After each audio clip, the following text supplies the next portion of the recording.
Hello and welcome to this month's Side Talk, episode 2, with myself, Ash, and my very handsome compadre from London ways, Mr. Scott. Scott, how's it going, dude? Hey man, you good? Yeah, I'm very well, thank you. Yeah, we got there after some technical difficulties, and hopefully we won't experience any more, because punk rock.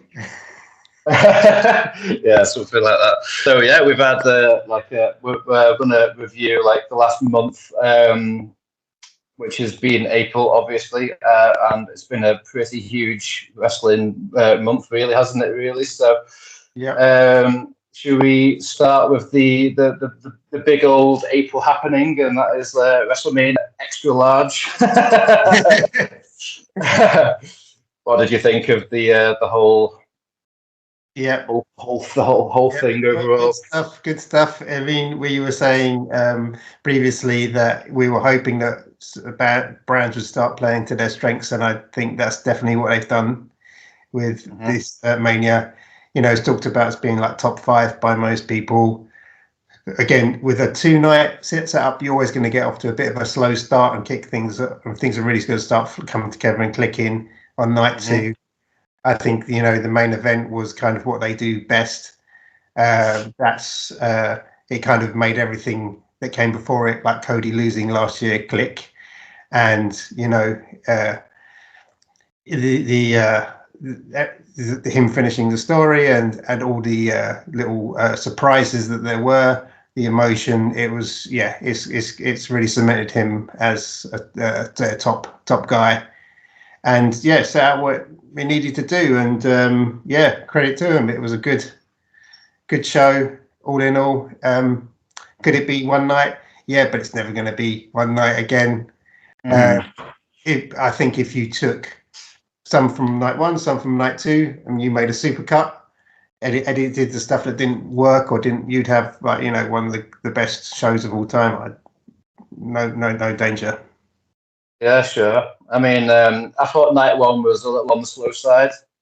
I can't remember matches from each show, so forgive me if I get them muddled up. But I thought, was it Rhea and Becky? I thought they brought the house down. Were they night 1? Do you remember? Again, I'm like you. It kind of just goes. Yeah. Anyway, I thought their match was very good. I was left a bit disappointed by the whole Usos match. It just didn't hit. It felt short. It felt a bit flat, and I don't know.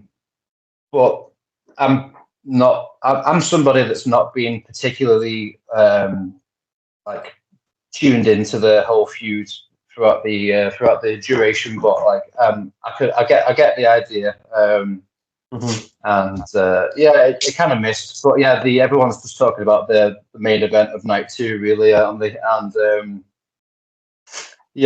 Cody got his moment, the absolute right thing to do, finally. I've got to say though, people are probably going to laugh at me for saying this, but that main event was House of Torture as fuck. Just on a grandiose scale with all the stars, but it was just House of Torture shenanigans. So it kind of made me laugh, to be honest with you. It was kind of overbooked Cody match that didn't really fit in the AEW pay-per-view kind of setup. When he was at AEW, a lot of reviewers would say that Cody match, that Cody Island kind of feeling kind of existed, and then it didn't really fit with the rest of the way all the storylines were going. And I think you kind of need somewhere like WWE for that to click and for that to work. Cody's was, when talking about, and they even they've shown or photos of him and the Elite. And it just kind of it's really nice how it's all kind of worked out. He's been very classy, very, when he's been talking about, his love for Kenny and the Bucks, and it's all good. And I think it's everything, all's well that ends well. Let's just hope he has a really good run off the back of this. Let's see what his next feuds will be, and let's see what they do after the dust has settled with the draft that's going on at the moment. But all very exciting, all very interesting. I mean, you have the other thing I liked about this, the Mania was the Drew, and you know, one of the things is like kudos to Seth Rollins for doing so much lifting with his. I think he's obviously coming. He wasn't fully fit. But he played a fantastic part, and you know, and the way that they kind of factored in an injured Punk, and further the Drew storyline, him taking his eye off the ball, getting the cash in from Damian Priest, everything kind of went click, click, click, click, and all these things that were kind of broken and out there before Triple H has the full reins on everything, all kind of made us the best sense it could, and everything kind of paid off very satisfyingly. So yeah, good stuff. And you know, just found out like Drew's re-signed, got a giant sword given to him by The Rock. So yeah, I mean, all that crazy bells and whistles. So yeah, it's all good stuff. Yeah, good stuff. It was indeed. One match that kind of was a bit of an odd one for me was Gunther dropping the Intercontinental title to Sami Zayn. Like, I see it now, because the whole Gable heel turn it's in full swing now. Mm-hmm. But I honestly felt like that match should have been Gable. But like, obviously, in hindsight, I understand why they've done that now. But I just kind of felt like, because Sami was winning it for the fourth time, I just felt like he was the wrong person to defeat Gunther and end his 666-day reign, by the way, which is incredible and a good number to end on. Yeah, it just. I was a bit like, WTF, dude. It's like, it's one of those where see it now. Yeah, it kind of stings at the time, and then when you see how it plays out, you're like, oh, of course.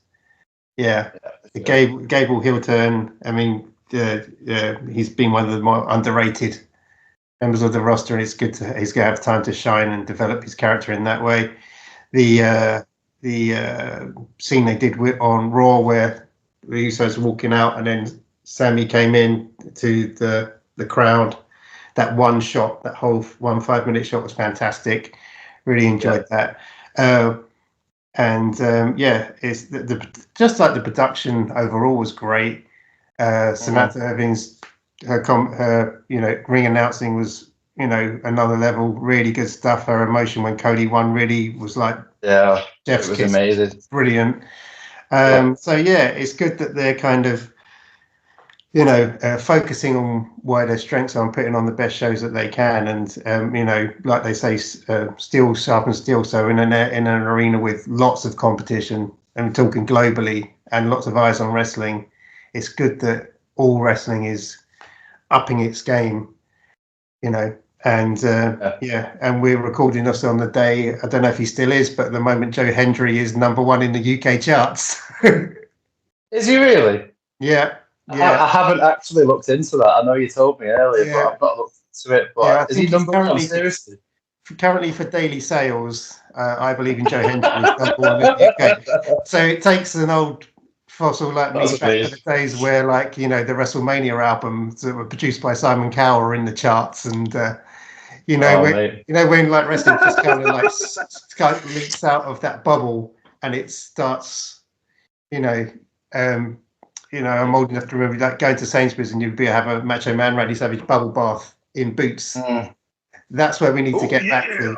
So until Cody has a detachable head bubble bath in Boots, then we're not back to the golden era. But he was on Sunday brunch, so. Oh yeah, that's funny. But it was quite interesting to me in the build up to WrestleMania. Like, it's obviously the biggest wrestling show on it, WWE's biggest show of the year. They spent a lot of the time, Triple H, Michael Cole, Pat McAfee, CM Punk.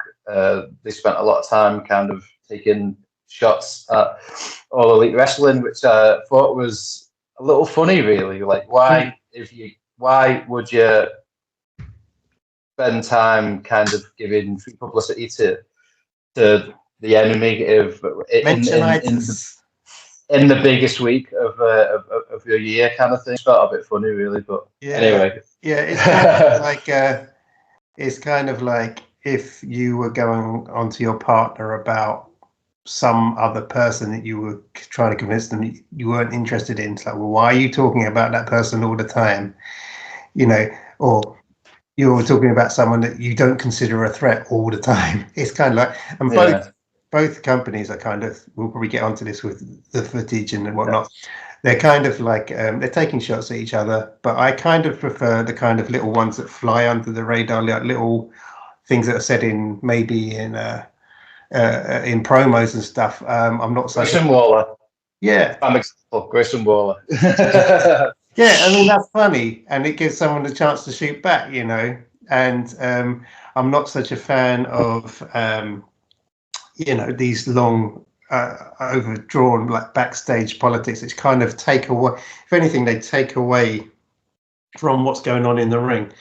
If you are wrestling and you're having a bit of back and forth with someone from a different company, you do one of their moves, or you say a line on the mic, and it's like, oh, that's, someone watching it's not going to take them out at the moment, but for people that are obsessively nerdy over it, like you and I, go, oh, that's a little reference to that, or that's a little thing to that. But I don't think when you're sitting there and having to give more time to stuff that's happening off camera, not on TV, than is. I like to see the stuff on camera, in ring, on Raw, on SmackDown, on Dynamite, on Collision. Borrow from stuff that's in real life, but not be like, hey, everyone, go and check Twitter or you won't understand it. I kind of not really on Twitter, and you sometimes will get a whole different perspective on a wrestler, and you'll be like, well, what did he do? He's not done anything different for his presentation on a show. They say, oh, well, on Twitter. And I was like, it kind of spoil. It kind of takes fun away. Yeah, for sure. Well, the rest of social media is difficult enough, but Twitter seems to be the worst. So your best. But it has got its upsides, and like Instagram's quite a fun place to be, and without social media, Joe Hendry's #1 wouldn't be. So yes, double-edged sword. This is true. So we'll move on to the WrestleMania weekend experience, and obviously WrestleMania is piggybacked by multiple companies doing all kinds of shows, super shows, all this super cool stuff. So we've had Ring of Honor, Supercard of Honor. We've had New Japan Sakura Genesis, which obviously was in Japan, so they don't piggyback, but they might just planned the same weekend just because. Yeah. There was a Progress show, there was a Bloodsport show that had WWE talent on it, AEW talent on it, TNA talent on it, I think AAA talent on it, and WWE talent on it. Yeah. Absolutely mind blowing when you consider. Yeah. It's not a huge show in itself, but when you stand back and just think all these people from all these companies, the first time ever, it's properly wow. Yeah. Mr. Josh Barnett's got the pulling power. He's kind of the peaceful center of that universe, and everyone. And it's kind of, is it like John Wick when you're in the hotel and you can't kill the other bodyguards, the other assassins? That's what that felt like to me. It's like everyone will converge upon this show, but there's no messing around. Yeah, I've never seen any of the John Wick movies, so I'll take your word for it. Yeah. And then there's obviously the NXT show the night before, and there was multiple GCW shows. So did you manage to watch any of the above? Anything else? The GCW, the Danhausen Ram Kai Chow match was whatever, and the tag team was really funny. It's just the stuff that DDT were doing over there. You had it's only like on WrestleMania weekend you have the mascot Cheetan versus Asha Kong in a midnight. So it's getting elbowed mercilessly by poor Cheetan, and Mike Bailey working his socks off again. People turning up you wouldn't expect to see. It's just I printed off just to go through, and it was just it was about 30 pages of events going on. Talks. WrestleCon had an amazing Wow. Like everyone was there. I was like so jealous of, things were getting announced, like, Homicide coming over to Progress this month, which is just gone this last weekend. There's just page after page of stuff, because I was thinking, what if you could go to a Mania weekend? How would you do all the indie shows that you were interested in? And they're kind of like overlapping. It would be impossible. Yeah, it would be fun to see what happened if, recently the mayor of London talked about getting Mania over to London. It would be really interesting and fun to see what a UK Mania would look like with shows around it, or all the other, we know what the talent's like in this country. I think it'd be an event in itself. Yeah, well, yeah, it would be extra special. But yeah, I managed to watch Supercard. Memory's hazy now because I've only made some notes, but not like super detailed notes. But Mark Briscoe won the ROH World Championship on the same day, 11 years removed from his brother winning the World Championship, which I think is absolutely like serendipity. Is that the right word to say? It's just an amazing moment that somebody that deserves an amazing moment. What he's been through the past year deserves so much, and it was a good match. Yeah. The moment at the end, the moment after the match, though, it was proper special. So big up Mark Briscoe. Yep. And there was Athena defending women's championship. She's now been champ for over 500 days, which is just like amazing. Yeah. And Kyle Fletcher and Lee Johnson was a low-key belter, I thought. Awesome match. Yeah, because Lee Johnson's been on the, from day one, isn't he, of AEW? Yeah. Last time I really remember it, because I don't really get time to watch Ring of Honor so much, but just when they were push on, when he was on Cody's team, didn't really. Oh yeah. I think now's his time. I mean, with wrestlers like Kyle Fletcher and stuff in AEW, he's going to have that chance to have more competitive matches in his style, and well up for that. Yeah, definitely. And then there was the Stardom invasion. Don't ask me to name any of them because I can't remember. Because Mina Shirakawa has shown up. Tony Storm and Mariah May are now involved in like this love triangle, which is now gone AEW TV. So seeds are being sown in indie shows, transferring onto AEW. It looks like Stardom's going to factor much more heavily in Forbidden Door this year, which would be fun. So it's really cool for them. Yeah, so brilliant. I'm just trying to go through, just looking at the. I went through and I underlined all the Kyle Fletcher versus Lee Johnson's one of the standout matches. Is just because again it goes a bit hazy, and it's becoming a bit of a contradiction, a cliche. But there's so many great matches. Yeah, man, for sure. It's just it's freedom, isn't it, on Ring of Honor, because you basically only get to watch it if you're subscribed to Honor Club, so it's just kind of freedom. Just go and have a good match, whatever you want, basically, which is cool to see. I've kind of skipped along the running order of things here. So before we move on completely from WrestleMania weekends, I would like to just give Seth Rollins a nod of appreciation for, as you said earlier, sticking through the whole weekend despite being on one leg. So the guy is just a workhorse. I've been saying for years that he is WWE's like most valuable wrestler for many years now, to be fair. And I hope he heals up soon. And likewise for Rhea Ripley, who's also injured, who ended her women's title run after 400 some days, something to that effect. Yeah, real shame. So, because she would obviously still be champion. She didn't have to relinquish because of the injury.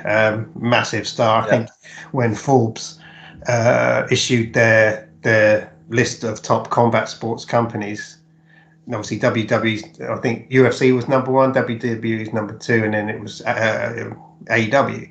But then it had like the top MVPs of WWE, and I think it was Cody, Roman, and her named. Yeah. Totally. Yeah. So it should be really. She's great. Yeah. She's come a long way Mm-hmm. since NXT UK. So fantastic. And obviously with Roman's reign over, it's again reflecting on a really impressive modern feat to be champ for that long. Obviously people may not be everyone's cup of tea, but the things he's had to face, adversities off in real life and stuff.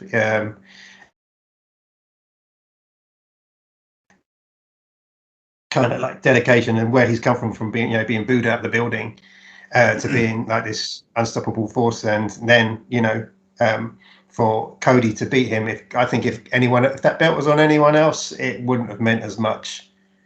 Yeah, 1,316 days. Roman Reigns was Universal Undisputed WWE champion. Yeah, they just made that too long, and I just didn't care to say it. So WWE champ is all you need. The face for so long, and carried that company through their sale, and and he was like the face of the company. The move from him to Cody this year has just been let's keep it going, and I think they've really built off that. And when that guy comes back, I think for the next big event. I think he's booked for is it the Raw before SummerSlam? I think that's the something like that. That's whatever was going to happen, it's going to be crazy. I think in the meantime he'll be kind of like an off camera, but his name will be kept alive by the names like Heyman and what's going on with the bloodline. Oh yeah, the bloodline story. That's quite interesting with Solo and Tama Tonga. Yeah, Tama Tonga, who was described by Eric Bischoff as a strapping young man. Yeah, I'm older than Tama Tonga, but we ain't young men. Yeah, a young talent at 41 years of age, almost 42. He looks the business, and when it was like they've been trying to get him for 10 years, but he's such a good fit. Son of Haku. I mean, everyone loves Haku. That's that clip from a few months ago of him laughing at the Shockmaster. Yeah, brought him back into all our hearts and minds, and it'd be interesting to see what they do with Civil War kind of aspect. I heard an interesting theory that maybe The Rock passed the symbol of being a tribal chief to Cody, seeing as Cody bested Roman in a bloodlines match, and who knows that they can go with that or they can scrap it. We would never know because nothing's been overtly said, but that would be a real twist, wouldn't it? It would be. There's a few different things that they could do, and it seems that Jacob Fatu is going to be a member at some point, but he's not confirmed or anything like that yet. So maybe next week's episode we'll have more to discuss about Jacob Fatu. All I will say is that he's a fucking great wrestler, and he'd be a great fit also. Yeah. So all that being said, should we move swiftly on to the land of AEW? Yep, let's go. So this month's been pretty entertaining for a multitude of reasons. Depending if you're a fan and not a fan. But we're going to start with AEW Dynasty, which was just fucking spectacular. Scott. Yep, great. Go. I mean, it's kind of, I've heard it described as one of the best wrestling pay-per-views ever, like pro wrestling, perfect. I really enjoyed it. It could be argued with a long run time, you could cut some stuff, maybe get rid of 0 hour. But I think the positives really outweigh that. For me personally, I don't bother watching 0 hour until the next day, so it's all fine for me. It's just another hour's wrestling. It doesn't really impact the main show. Great matches. Tony Storm, Thunder Rosa.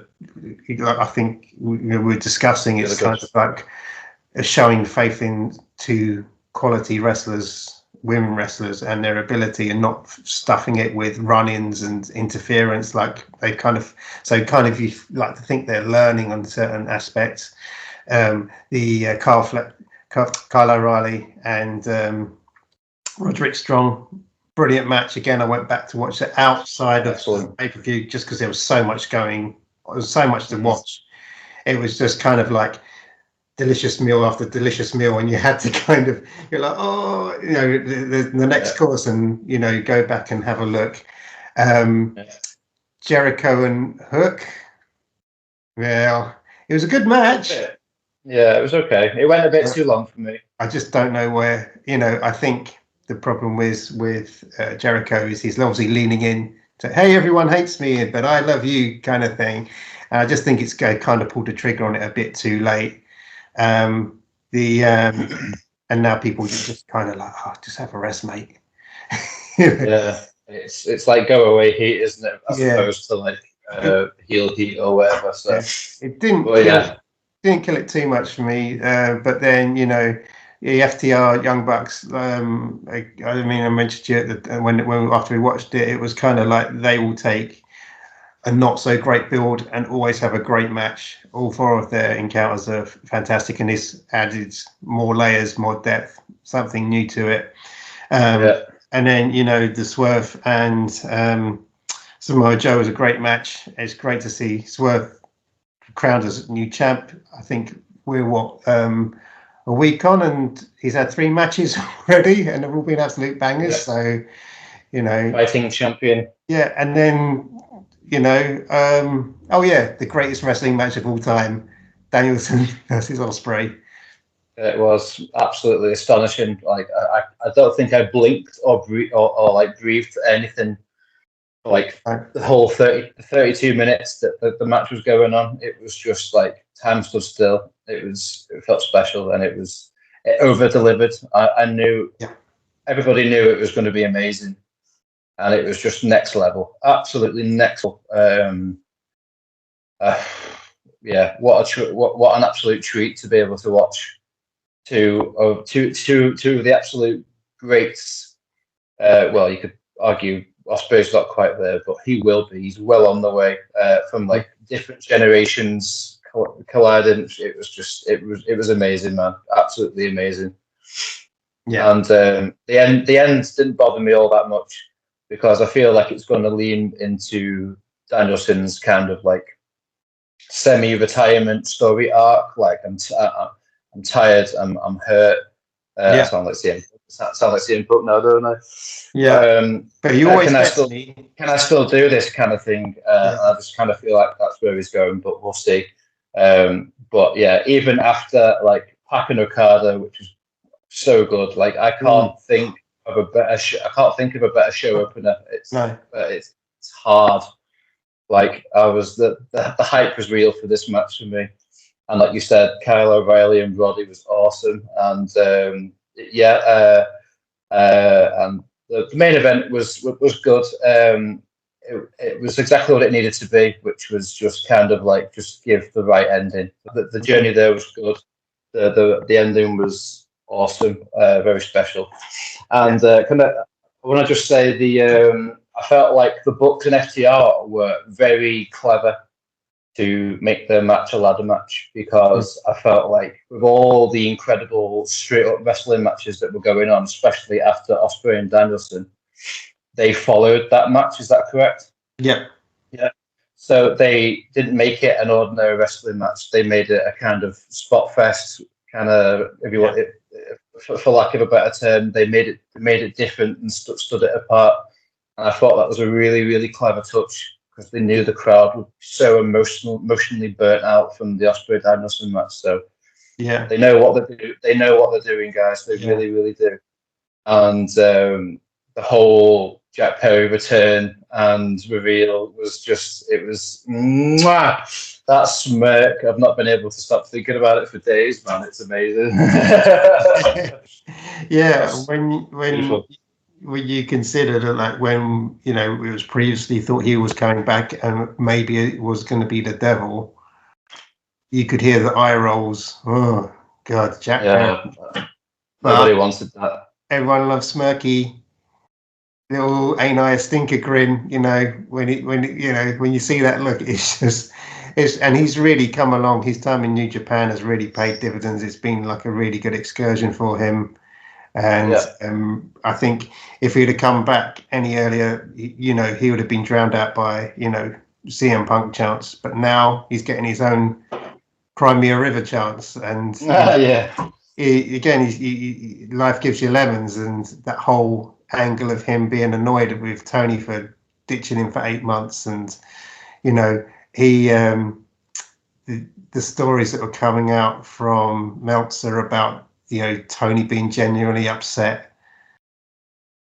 I called it at the time. It's like, no, he's not. It's his all story. The other thing, like Adam Cole, a week before, he was apparently shelved for a long time, and then he's up and walking.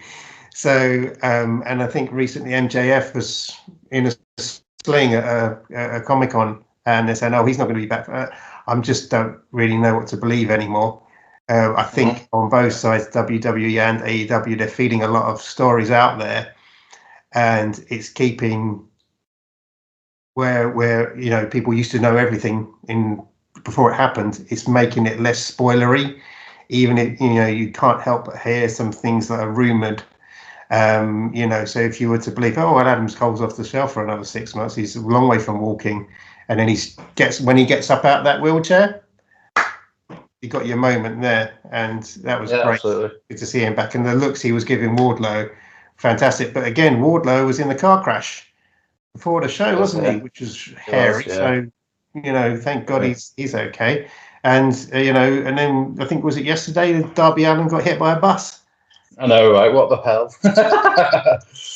Yeah. Like, I text my friend about that, and he was just like, "Poor guy can't catch a break," and I was just like, "Well, he literally can, because within the space of a few weeks, he's broke his foot and he's broke his face by the looks of it. So holy shit." Yeah. Well, that's the thing, is that a lot of people were saying, he's taken a lot of risks, and he literally crossed the road, and that happens to him. It just goes to show you, doesn't it? But yeah, hope he gets well soon. Yeah, death wish Derby. Yeah, I mean, if anyone's going to take a bump off of a New York City bus, that's your man. Yeah, not half, man. Very much so. So other than Dynasty being like an elite pay-per-view, no pun intended, or it was intended, the other big talking point from AEW has been the All-In Wembley footage being released.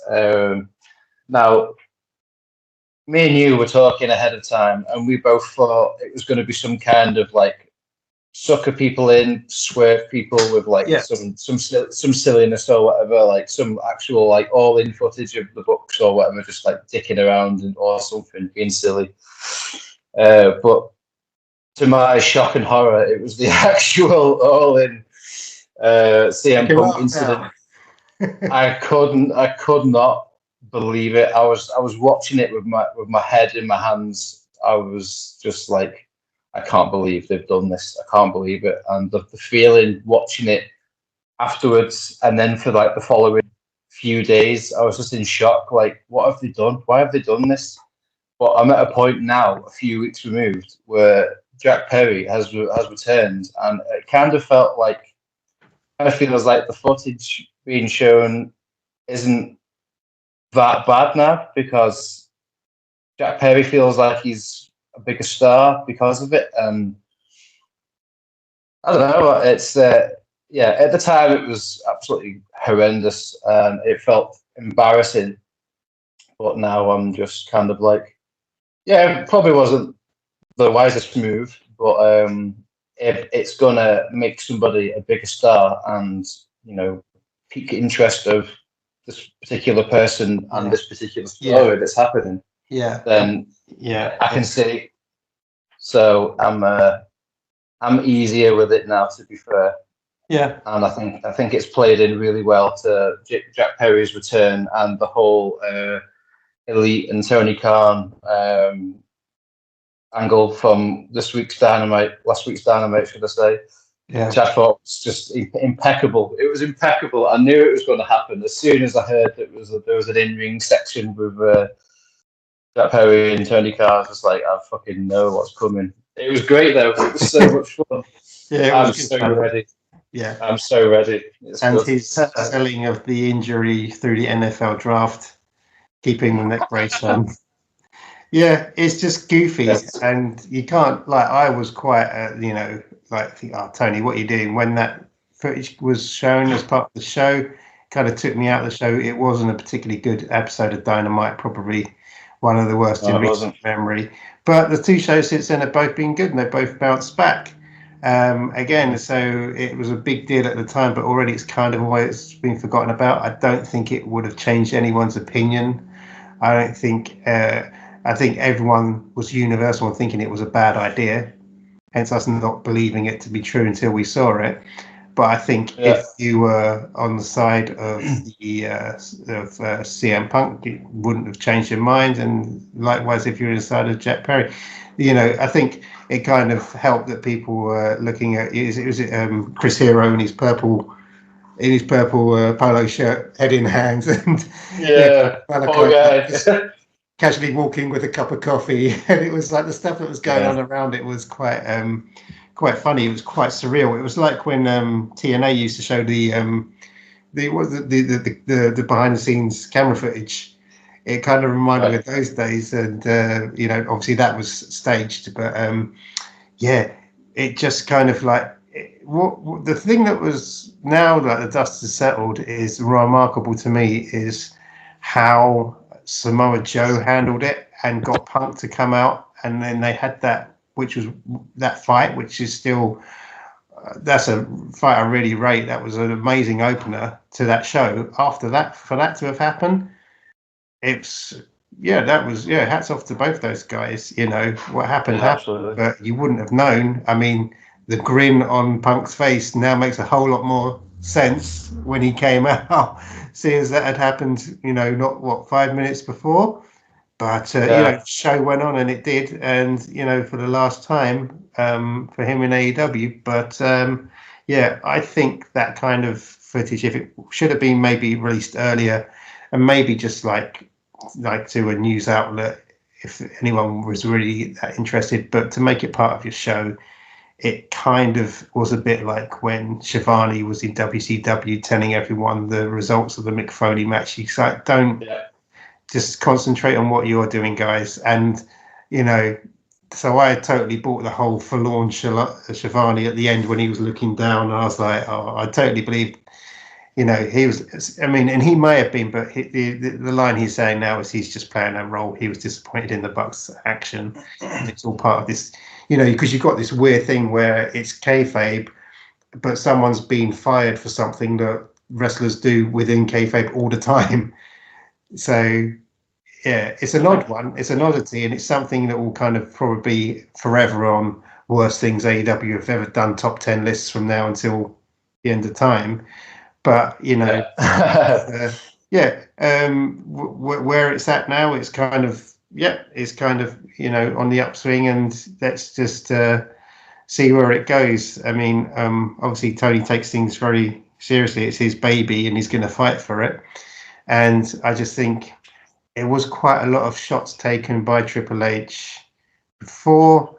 The thing about Ospreay and Ospreay firing back as well on that same show didn't really help. Ospreay, I think, really acquitted himself well in the scrum after Dynasty and was just like, kind of like, I don't need to worry myself. And I was like, you guys don't need to worry yourself about don't worry what other people are doing. The best thing you can do as a response when someone says you're not putting in the grind is to put on 7-star matches week in, week out, Yeah, for sure, man. I feel like if that Dynamite episode hadn't had the footage on and then Ospreay came out and did that, it wouldn't have been so bad. But because it was literally within minutes of the footage being aired, it was just like, too much, way too much, just over the top, and it felt like below. I think Will Ospreay said this himself. It was below him to do that, and so but Yeah, I'm super intrigued to see where this story is going to go with the Elite and Tony Khan. I'm imagining like Tony's going to be off TV for like a little while. Yeah, they're getting updates, aren't they?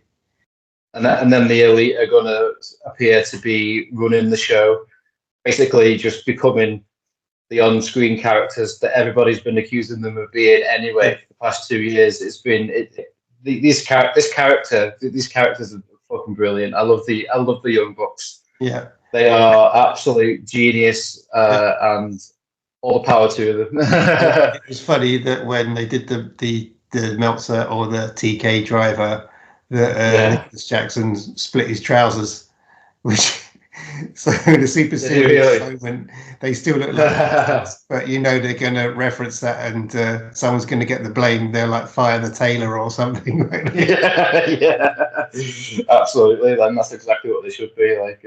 It's good fun. It's absurd, and that's why I love pro wrestling, because it's absurd at its core. But anyway, moving swiftly on from the Elite and stuff like that. Matt Cardona kind of made what wasn't a debut, but he made a shock return to AEW as he go up against Adam Copeland on Collision a few weeks ago. Now that for me was a holy shit moment and a half. Great match too, great match. Shout out to Matt Cardona, because he's just torn his bicep, I believe, when he's had surgery, so he's going to be out. He's going to be out for a while. So speedy recovery to that guy. Injuries left, right, and centre at the moment. I saw he posted a meme earlier. It was like a Simpsons meme, and it was kind of basically saying like, now he's had an injury, he's got more time to sit around and wipe his ass. Unfortunately, he's having to do it the wrong hand because that one's injured. Still got to say super about it, and it was because the last time we saw him, he was being referred to as Cody's friend. Remember when he kind of came back at Dailies, and was it pandemic era? It was, yeah. There was no crowd, and he wasn't the deathmatch royalty indie god character at all. He was still in his infancy. See what he's done. Yeah, see what he's done between those two. Yeah, brilliant. But let's hope he gets well soon and he's back at it. But I don't think he'll be out of, taking it. He'll be taking it easy, but I think he'll be featuring heavily in stories and wrestling going, even when he's injured. He's still pop up doing interesting stuff. So Steph DeLander, I'm not sure whether she's going to be sticking around in TNA, but she just had a match against Jordan Grace at the last show. I don't know whether Cardona will be appearing on screen with her. Could do. Probably for the best that he doesn't for a little while at least. But anyway, speaking of injuries, we want a quick shout out to Powerhouse Hobbs, who apparently really hurt himself on Dynamite against Moxley. I have no idea how long he's going to be out, so I felt like I've spent half the episode just giving shout outs to people that have gotten hurt. So I mean, it's one of the various sides of pro wrestling, even if it is choreographed or whatever you want to call it. Speedy recovery to that guy, and it kind of puts a massive problem into the whole Don Callis family story, because on Dynamite it was alluded to Kyle Fletcher and kind of Ospreay being like disillusioned and wanting to leave the Don Callis family. So if they leave as planned, and now Hobbs is injured, that leaves just Hester by himself. It's kind of a sticky one at the moment. Yeah, because the Callis Don Callis was talking about expansion as well, wasn't he, in this episode? And it did make me wonder if Mark Davis was maybe coming back, and you'd have a trios, but obviously it would have been, Hobbs would have featured as one of the members of the Callis family. So who are they going to get over? Will this, be impacted by, Jericho and his storyline of getting together as he into the Jericho vortex, which he's now referencing, which is, quite funny. But it's gonna. They kind of do. They can pivot and stuff, and they have got a depth of roster, but there's so many people out at the moment injured. just thinking about the roster and like people, MJF, Hangman Page, Kenny Omega, out. Britt Baker, Bandido, Jamie Hayter, Bandido. I mean, Ray Phoenix has just come back, which is good. So and Roosh, my favorite, brilliant. Yeah, good to see him back. But I don't know if they're going to change this direction for him and his faction, but yeah, there's enough people you can change the moving parts that aren't injured and still carry on stories. Hopefully. LFI wasn't really hitting for me. Right. It was very, very choppy and stuff like that. But as for the Don Callis family, did you see Rampage? Yes. Don Callis was looking very intrigued at the Trent and Chucky T match. So maybe Trent's about to join the Don Callis family, which would be a very interesting. That'd be good for him. Yeah. Again, it was nice that they've gone back to the parking lot, because one of my favourite all-time AEW matches is the one they had with Santana and Ortiz, his best friends, and in the parking lot. And that's again another shout back to the pandemic era stuff. But and then this was another great, brawl, good street fight, and it's good fun. Yeah, very cool. So. Grizzled Young Veterans made the surprise/shock debut in AEW over the weekend. They had a promo that was aired on social media, built into a match. They challenged the Acclaimed, and me being a huge GYV fan, as are you, I squealed a little bit with happiness. So I had a lot of fun with this match. They've actually little sidebar bit, the GYV. So they announced a week or so ago that they have actually started up their own pro wrestling company called Burning Heart Pro Wrestling. Now on June 21st, they're in Liverpool, which I bought tickets to today. I can't wait to go and see that. And then they're doing Wolverhampton the following day and Swansea the next day. And it seems like a bunch of UK independent wrestlers getting together and running a company together. And it just seems really cool. And I'm really hyped. I'm expecting the GYV are kind of like, they just know everybody because they're in TNA, they're in AEW, they've been in WWE. So I'm expecting people like Nemeth and Ali and Speedball to hopefully come over. So I really hope that's the case, because that would be so fucking sick. Yeah, brilliant. So we shall see. Yeah, and it'd be nice to have talent such as that in the north of England, because I hate London.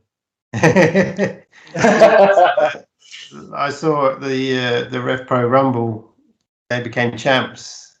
Great match against Subculture. So so they're really tearing it up. A lot of turning up everywhere and fitting in seamlessly. Everywhere they go. You would have them in any of your companies tomorrow, and they just work so well. They're that good that they can just absolutely they are. Take care of business, and it's brilliant stuff. Interesting to see their new company, and all the best to them. It's exciting stuff, definitely. Very much so, yes, absolutely. And I'm looking forward to that big time. Before I forget, I saw that for the CMLL Rev Pro show in, I think it's mid-May, is that they GYV are taking on Atlantis and Atlantis Junior. Yeah, that was announced earlier today, wasn't it? Yeah, sounds awesome. And I think the matinee, the afternoon match, the match that's been announced for that is Hechicero versus Connor Mills. So really? Wow. Crazy. Yeah, it looks like it's going to be kind of like a forbidden door. You can have a Rev Pro team versus a CMML team. So I was like, I have no money, but I need to find some for that. Beg, borrow, steal. Need to start that only man's account that you're talking about. Just get on with it. Anyway, speaking of Forbidden Door, we'll kind of move on to the New Japan side of things.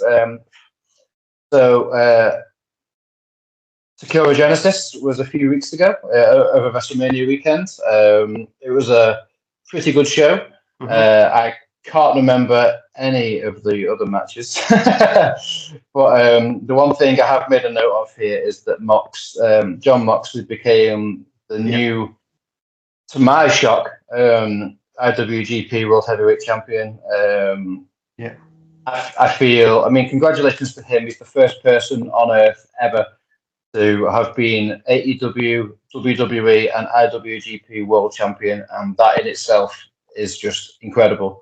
But I've got to say, I was pretty sad that Tetsuya Naito's reign was so short, like 3 months. It just kind of felt a bit like, really? But again, I think we discussed in the last episode, I think it's probably New Japan being short on draws. Like, they've lost Okada, they've lost Ospreay. They want star power on their programming. So I can see it from that angle. And Mox is a worthy world champion in any promotion. So it can't be that bad. But yeah, I just felt really sad for Naito after a kind of winning the G1 and then the whole build up towards the match with Sonada. Sonada was champ for what, like 10 months, something like that, and Naito gets 3 months. It's just felt a bit disappointing, to be honest. Like we were saying earlier, it's like with the Gunther Zayn thing. It's like you can see why it's happened. It's just the timing's unfortunate. Yeah, definitely. But oh well.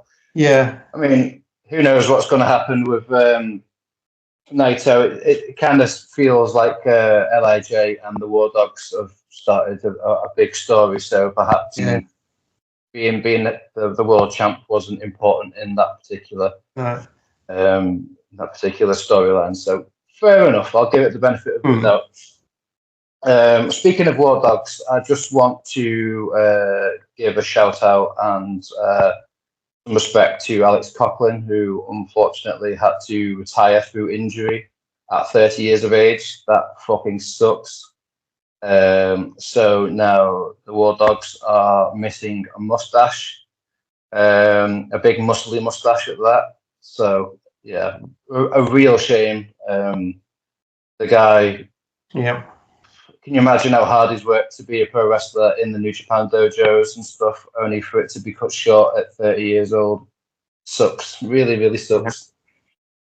So, respect to him and whatever he chooses to do next. Other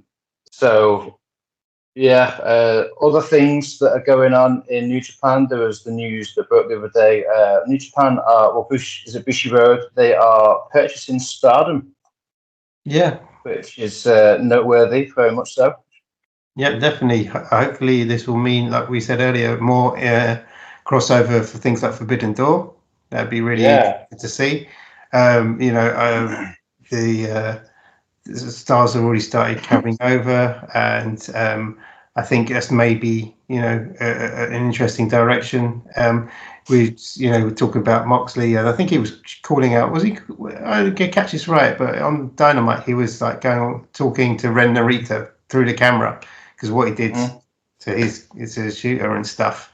And Yota Tsuji was calling out in the press the AEW's kind of disrespect of the IWGP, and obviously the story of Shirakawa and Tony Storm, and I'm sure there'll be other names before Forbidden Door rolls round.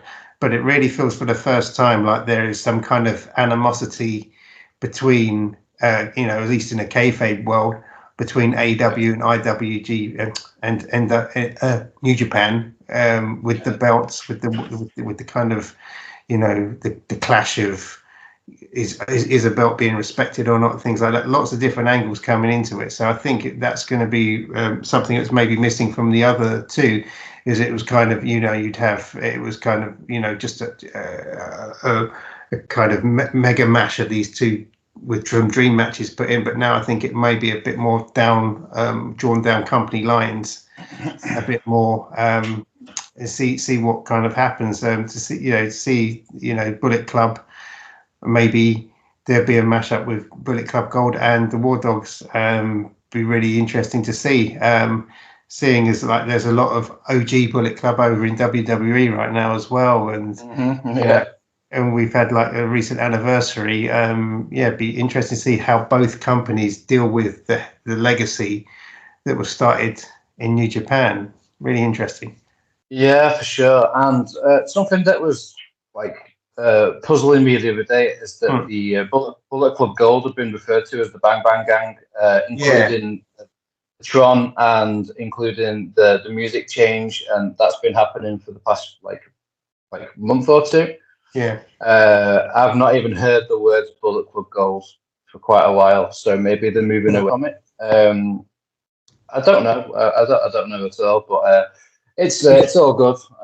We need Juice Robinson back to steady the ship, you know. Yeah, for sure. So yeah. I mean, I was going to mention the Tsuji comments. They weren't very happy. Yu Yamura was mentioning it as well. He was talking about it in the media the other day. Also, congrats to Yu Yamura. He won his first New Japan title, if you could call it that. It's kind of a Mickey Mouse belt, isn't it? To be fair, the KOPD or KOPW belt or something like that. Right, he beat Great O'Khan in a lemon eating competition. My life is lemons. It's just hilarious. Like like I say, it's a Mickey Mouse belt. The champion gets to choose the stipulation for the match, and Great O'Khan is just like a caricature of a human being. Shows a lemon eating competition. But knowing O'Khan, I think he got off lightly because some of the things that O'Khan gets up to on his socials. Eye-watering for a different reason. Testicle massages and all that good stuff. Yeah, man, just funny, very much so. So, also shout out to Dan Maloney, the driller, for just smashing it. Like he's gone over to Japan and he has leveled up in such a big way. Him and Clark Connors are like probably my favorite tag team, other than like GYV. And like Subculture and FTR and stuff, but like they're well up there for me. Great stuff. They're smashing it. Have you managed to watch much TNA this month? Bits and pieces. But what I've seen has been very good. It's promising, and it's good to see that they haven't floundered. And a Hammerstone and Alexander match. Did you watch it? Fuck yeah, dude. It was just so good. Painful. When those thumbtacks went in, I was like, they ain't never coming out. That Nightmare Pendulum, like, I was watching that, like, just completely breathless, like, the strength and the poise and holy shit. Wow, just proper wow. That was a absolutely amazing match for me. It's made my list. I mean, I keep a nerdy list of all my favorite matches throughout the year, so I don't forget because I'll forget. You have to. Yeah, for sure. So that made it. Rebellion also saw Mike Santana make his return as a singles competitor this time. Now, I love Santana. He seems like a really cool, like really nice dude, great wrestler. Yeah. I think he's a future world champion in TNA. He better be anyway. And it also saw Matt Hardy return after the main event with Moose retaining against Nick Nemeth. And Sami Callihan returned in what was the most kind of confusing women's title match of all time. We spoke about this. But I'm just gonna give a little rundown if you've not seen it. So it was a women's world title match with Jordan Grace and Steph Delander, who came out with the good hands as her heavies, because obviously Matt Cardona is injured. It started as like a 10-minute kind of wrestling match. The good hands then got involved. I'm going to see if I can remember it now. The referee took a bump. The good hands got more involved. And then, what happened? So the lights went out. and then I can't remember the order of things, but basically, I think PCO came out to I think that was next. Yeah, to even it up for the good guys, and then Steph Delander like tries to flirt with him, and he's there like doing his Frankenstein thing while she's like stroking his biceps and stuff. I thought that was fucking brilliant. Yeah. So then he grabs her by the throat, and then the lights go out. And no, wait, the lights stay on. Connor comes out and takes out PCO, and then the lights do go out, and Sami Callihan makes his return to TNA, and like shenanigans. Sami Callihan clears house, and then Jordan Grace hits the finish and retains. It basically was not a women's title match at all. It was just absolute carnage. Yeah. Absolute. I was watching it, just laughing, like, what the fuck is going on? This is ridiculous. I fell asleep and woken up. Yeah. It felt like TNA were trying their hand at the WrestleMania main event in their own way. Yeah, exactly. Just like it was hilarious, to be honest with you. But yeah, good stuff. So yeah, lots of returns and a belter from Rebellion. The Jonathan Gresham vignettes have been really cool recently. Have you managed to see all of them? Yeah, cool. Yeah, I'm digging it, man. I'm looking forward to him coming back and being the actual character and stuff. So yeah, I'm hyped. And also the Motor City Machine Guns are now officially free agents. Yeah. So they are no more in TNA. Wherever they land next, they will be amazing and deserve the payday. So yeah, that kind of brings all the main company things that we've got noted down to an end. But we've got a couple of other little bits and pieces. We'll see if we can just like pick through it here. Sure. So did you see Danielson in CMLL against Blue Panther, one of his heroes? Yeah, brilliant stuff. Yeah, I've really enjoyed all that stuff. The CMML matches when they went down to Mexico, they were all really good matches and probably deserve a bigger audience that will see them. So definitely search those out. They're really good. Yeah, it was outstanding, and it was really good for Danielson. It was just nice to see him get emotional about like wrestling one of his heroes and stuff. Yeah, and people can piss on it all they want, but the guy's literally going out exactly how he chooses, and it's a wonderful thing. Definitely. Again, and we're talking about like injuries and people maybe not being able to wrestle again, and he's just such a great, inspiration for people that maybe thought they had to retire at one point, and now look, he's having his second career or his second chance, second bite at the apple, and not missing a beat and making the most of it. So it's really inspiring. Yeah, fantastic stuff. So Kenny Omega is out injured at the moment, unfortunately. I'm looking forward to seeing him on Dynamite this week. So he's been on Twitch often, talking about all kinds of stuff, and he's given Cena props, and he's given Roman Reigns props, and he's spoken about a few other things, but I can't recall them too well. And it's just been really cool and really interesting to see what he's got to say. And he seems like such a nice balanced dude with a really good opinion and stuff. So it's great to see him still in the public eye. I was talking to a friend of mine who listens to the Cornette podcasts, and he was saying that Cornette's a fan of Kenny now because he agrees with a lot of his opinions. I was like, okay. And but that's it's interesting to see what happens when Kenny comes back on Wednesday. He's going to get murdered by Okada because I think so. I think the Elite are going to come out, be disingenuous, be like, oh hey buddy, how's it going, and then lay him out, and then that'll be him off TV for a while he gets his surgery and stuff. Okada's been really funny. His comedies. Thank you for booing me. And when he's stopping them from doing the trigger on Tony Khan, and then he's just like, It's brilliant. Yeah, really enjoying his work right now. That's really good. The maestro, yeah, for sure. Yeah. Just I've made a few notes of a few other bits and pieces here. So it's a bit scattered on this part after we've gotten past the main chunk of the show. Yeah. Congratulations to Nick Nemeth on becoming AAA Mega Champion. I'm not going to mention the name of the guy that because he's a dick. Google it.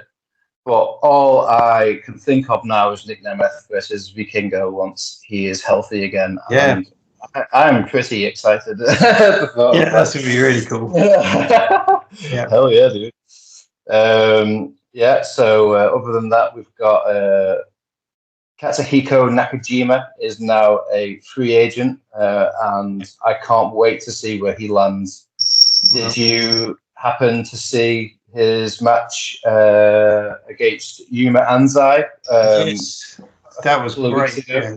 Good call. Was sick. You pointed that one out to me, and I was like, let's check it out. And I was like, wow, this is like Misawa the Barber. Yeah, it was proper old school style feels. I mean, Yuma Anzai is 24. He's the youngest ever Triple Crown champion. My apologies. In All Japan, which is a real milestone in itself. And to beat somebody like Nakajima, who is like a legit killer, he could kill you, and looks like he wants to kill you. Yeah, he does. Yeah. I mean, I would love so much for New Japan to bring him in, but I think he wants to work the States and make some money over there, which is totally fair. But like for me, if he went into New Japan, he is the kind of main event star that they need. Yeah. At the moment, but they are doing a pretty good job building Tsuji and Umino and Nuita to an extent. Yeah. And I expect. They got the belt back on Zack Sabre Jr., the television title. That odd finishing. That was a great match with him and Matt Riddle. It was that Windy City, wasn't it? But it was, yeah. Riddle was kind of laughing and smiling when he left the ring and high-fiving people. Didn't really look that bothered about dropping the belt, which kind of was a bit. But the match was really good. It was absolutely tremendous. That was a good show. I like that one. Yeah. We're going to wrap up in a minute, and if you're still with us 79 minutes in, then you are a fucking legend, and thank you very much. I can't thank you enough. We waffle a lot. We're just passionate. We love pro wrestling, and the whole... There's a lot happening. There's a plethora of stuff to choose from. So some things we've chosen to not talk about for reasons that, keep it positive. Just reasons, yeah. We like to be positive here. We like to celebrate pro wrestling and all that it entails. Yeah. Did you see the soft ground wrestling? Yeah, fantastic. I'm loving it. Positivity and happy stories that Mason Mansour over there.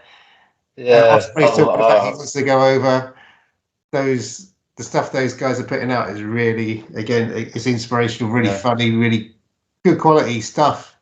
The matches they put together with nothing is incredible, and really, really, really good to see that. Yeah, it's great. Mason Mansour paid out of their own pocket to go over there as well. It's just brilliant. It made me happy, happy indeed. Yeah, it's really good to see all these guys that have left just having such a good time. And obviously, some sadder news. There was releases from AEW and WWE. But a lot of these guys, like Cameron Grimes, Trevor Lee, and going back to Cardone, tweet out saying that you'll be fine.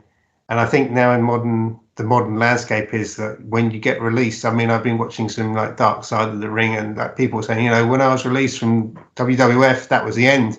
Didn't know what to do. There was nowhere I could go, work other jobs outside of wrestling. I think now, if you've gotten released from whatever company, you can go and work. Mexico, UK, Japan, you can get your freedom, you can get your vision out there, and you can do what you want to do and bring a joy to everyone that's going to be watching it. I mean, stuff like the soft ground we're watching is really good. Stuff. Yeah, it's you talk about like the DDT, and I was watching some of the Baka Gaijin. They had the new Chris Brooks's kind of wrestling in a pub. Fantastic. Oh wow! They put 2 mats down, the ring of the punters in the pub. All fans of DDT, and they'll cut the audio so they don't get copyright struck on music, and they'll all come out the back. They'll come out, and you get some big names on these shows, and it's just really cool that there's this kind of there's so much going on. Like it's from like we've gone from talking about the Mania, the biggest of the biggest stage, and you can have something set up in a tiny pub, but still have that same feeling and connection with the crowd. It just shows you what a broad canvas it is when you're putting on a wrestling show. It's good to see. Yeah, for sure. We're at risk of going a bit over time here, so only one of us got to a show this month. Scott, do you want to talk a little bit about the show that you got to this month? Yeah, at the end of last month's Revolution Rumble, really good show, really fun Rumble. A Go-Go doing a strong segment, like knocking out people left, right, and centre. Josh Alexander was in there. It's a really good showing. Again, all the guys in Rev Pro, Jacobs, Connor Mills, fantastic stuff. GYV winning the belts, as we said before. Leighton Buzzard, unfortunately, had a great match against Michael Local, picked up a horrible MCL and ACL injury, so he looks like he's out for a year. But he is goose, and he's also cut off his mullet.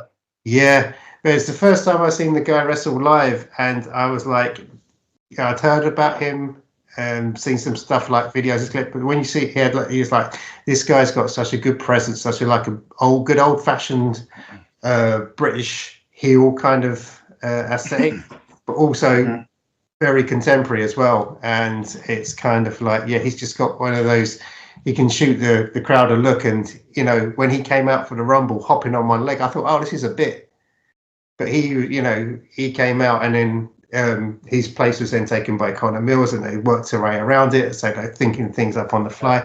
I've seen he's done some bits as like a general manager and a commentator and stuff, and I think he's, like we're saying with Cardona, he'll keep himself involved very much in the conversation, and we're looking forward to seeing him back wrestling. But again, really bad injury, but he's a young guy and he's going to be doing big things. He's definitely a name to look out for. Yeah, definitely. I was just to take notice of a few of his matches and what he was up to and stuff, and then big knee injury. It's a gutter. So speedy recovery to him. It's a gnarly injury. So I think we should wrap it up there, because we've gone for 74 minutes or thereabouts. So that's what it says on my laptop. So thank you again. If you have made it to the end of the show, you're a crazy person listening to us two waffle going on. So respect, mad love to yourselves. If you'd like to like, share, and subscribe, there will be a link tree for all Work the Left Side links in the description below. Follow us, please, on every platform or your preferred platforms. I run the Instagram and the Threads. Nick, our fearless leader, runs everything else, and he has lots of super cool interviews coming up, so keep a lookout for them. Scott, where can we find your good self? You can find me on my art page on Instagram. It's Scenes of Graphite Horror, and that's basically wrestling art, horror art, sci-fi art, mainly wrestling. So hopefully, I've drawn a piece for this podcast. So if you like what you see, get over there. Anyone that wants, any designs, give me a shout. See, if I can fit you in. Let's get it rolling. Let's strike a deal. So the artwork for this month's episode and going forward will be Scott's own design. So that's pretty cool. And on that note, super cool episode. Thank you very much for joining me. Thank you guys again for joining us also. We'll see you guys in roughly a month's time. We'll be recapping the month of May. All kinds going on. I've got a title show to go to this coming Sunday, which I'm hyped about. The Spike Trevay versus Sam Gradwell. Bro. Yeah, cool. At risk of going off on more tangents. So, peace, love, and respect. And you take care of yourselves and take it easy.